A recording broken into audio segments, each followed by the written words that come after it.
le nouveau Cabu, qui s'appelle tout simplement New York aux arènes. Alors au début, quand on ouvre, on se dit,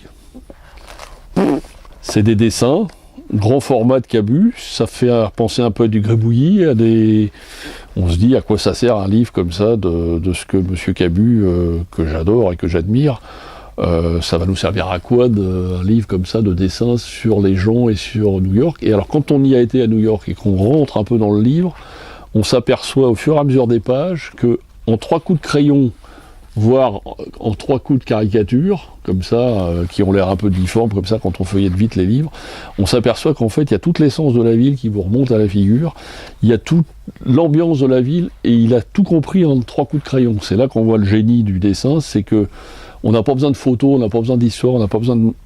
En 3 coups de crayon, il réussit à vous faire revivre exactement ce que lui ressent, mais un peu ce qu'on nous on peut ressentir quand on va à New York. Donc ça s'appelle le génie, tout simplement. Et d'une surprise comme ça, un peu déçu quand on ouvre, on s'aperçoit en le lisant, en regardant les dessins, qu'en fait, c'est mieux qu'un guide. Si vous voulez aller à New York et savoir comprendre avant d'y aller ce que vous allez ressentir là-bas, vous prenez le livre de Cabu, New York aux arènes, et vous aurez tout compris. Ce monsieur est absolument un génie. Parce que moi, si je fais 3 gribouillis sur une page, tout le monde s'en fout, et lui, il fait 3 gribouillis, mais avec talent, hein, je le précise bien, et on a l'impression d'y être. Ça s'appelle le génie, ça.